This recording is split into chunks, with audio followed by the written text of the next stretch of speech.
30대 배달 기사분이 제보를 주셨습니다. 네, 지난달 31일에 벌어진 사건이었는데 일단 배달기사 측의 주장에 따르면요. 당시에 이 배달기사가 사무실에 혼자 있었다고 합니다.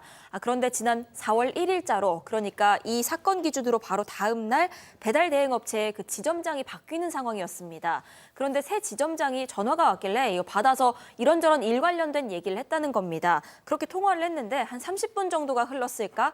자정 가까운 시간이었습니다. 갑자기 기존 그러니까 기존 지점장과 실장이 잔뜩 화가 난 표정으로 사무실 문을 벌컥 열고 들어온 겁니다. 이 전 지점장과는요, 2년쯤 전에 알게 된 사이였습니다. 지난해 12월에 같이 일해보지 않을래? 이런 제안을 받고 4개월가량 같이 일한 상황이었습니다. 자, 거의 새벽 자정쯤에 두 남성이 탁 사무실로 들이닥쳐가지고 말이죠. 이 말을 했다는 겁니다. 공포심을 느꼈다고요? 체크포인트 짚어보죠. 야, 문 잠가. 자, 저 말을 시작으로 무차별 폭행이 시작됐습니다. 제보자 얘기 직접 들어보시죠. 앞집은 잠그더니 뒷문도 있는데 뒷문도 잠그고 너 여기서 오늘 나갈 생각 하지 말라고 오늘 죽여버릴 거라고 들어와서 이제 실장이 제 얼굴을 주먹으로 때려요. 때리고 헬멧 들고 때리고 이제 실장이 저 때리고 나니까 헬멧을 딴 데다 치우려고 하는데 지점장이 야 나 손으로 때리니까 아프니까 나 그걸로 때리게 내비둬. 그렇게 얘기를 해가지고 지가 이제 헬멧 들고 때리고 그러고 나서 이제 막 들고 와서 때리면서 박 변호사님, 영화 보면요. 그 액션 영화 보면 헬멧이 흉기가 됩니다. 그렇죠. 흉기죠. 배달기사 주장이긴 합니다. 지점장이 너 누구랑 통화했냐 하니까 통화한 적 없다라고 얘기하니까 홈캠으로 새 지점장하고 통화하는 것 들었다면서 왜 거짓말하면서 이렇게 폭행을 했거든요.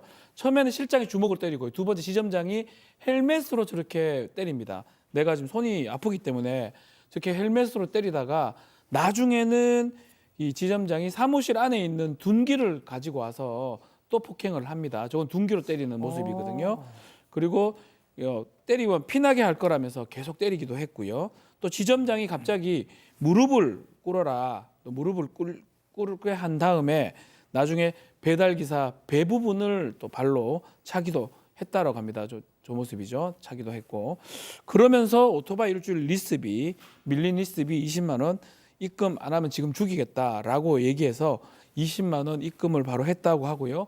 그 뒤에도 계속 폭행이 이어졌고 이렇게 맞다가 죽을 수 있다는 생각이 들어가지고 배달기사가 나중에 이 헬멧 분해 잔해 다 치우고 닦은 뒤 나가라는 얘기 듣고 떠났다고 합니다. 자, 영상을 보면 말이죠, 교수님. 한 사람은 때리고 한 사람은 지금 다리를 저 지금 테이블 위에 올려놓고 막 구경하고 있고 말이죠. 영화 같은 장면이라고 저는 보이는데요. 문제 해결하는 방법이 참 일반 보통 분들이 봤을 때는 참 낯설다고 느끼실 것 같은데 지금 이 제보자의 주장에 의하면 왜 그러면 폭행을 당했는가 이유가 궁금하지 않습니까? 예. 새로 오기로 한 지점장과 친하게 얘기를 했다라고 하는 거죠. 그 이후로 이제 폭행을 시작을 했는데 사실 이제 새 지점장이 3월 초부터 이제 온다 이런 거 가지고 얼굴을 보고 얘기를 해서 연락도 하고 했는데 사건이 발생하기 3일 전에 지점장하고 만나서 얘기를 했는데 이번에 이제 폭행을 하면서 뭘 물어봤냐면 야, 너 지금 새로 오는 지점장하고 무슨 얘기했어? 이렇게 이제 물어봤고요. 또 새 지점장으로부터 월급을 얼마를 받기로 했냐, 이런 여러 가지 그 얘기를 하면서 때렸다라고 합니다. 그래서 이제 사실 이 제보자 같은 경우는 지점장이 배달 기사를 갖다가 가둬놓고 때린다라고 하는 그런 소문들이 이 배달 기사 사이에서 많이 들려와서 본인이 그냥 떠도는 소문이겠지, 설마 그렇게 하겠느냐라고 생각을 했는데 본인이 직접 저렇게 당했다는 거죠. 저희가 저 영상 속의 가해자, 그러니까 지점장과 실장 두 사람의 입장도 들어봤어요. 뭐라고 하던가요? 일단 두 사람이 폭행한 사실에 대해서 인정을 했습니다. 영상이 있는데. 예, 우리가 그리고 사과도 했다라고 얘기를 하는데 폭행을 한 이유가 있다라는 겁니다. 이 두 사람의 주장은 뭐냐면 이 보험 사기 때문이라는 거예요. 이 오토바이를 리스에서 쓰고 있고 보험으로 만약에 문제가 생겨서 사건 접수를 하려면 지점장이 접수를 해야 되는데 그게 아니라 이 피해자가 보험 사기를 치고 다녔다는 겁니다. 그래서 그 사실을 확인하려고 너 보험 사기 친 거냐라고 물어봤는데 계속 답을 안 하고 거짓말을 하고 그래서 그걸 가지고 했냐 안 했냐 따지다가 결국 폭행을 했다라는 거고요. 두 사람의 주장으로는 저 피해자가 다른 데서도 그런 보험 사기를 쳤다라는 거고 심지어 실장 같은 경우에는 사실 계속해서 보험 사기를 권유해서 자기는 안 한다고 거절했는데 어느 날 보험사에서 연락이 왔대요. 오토바이로 사고가 난지 않았느냐. 그래서 돈이 나왔고 그 돈을 일부러 보란 듯이 CCTV가 많은 구청 앞에 가서 건네줬다라고 또 주장하고 있습니다.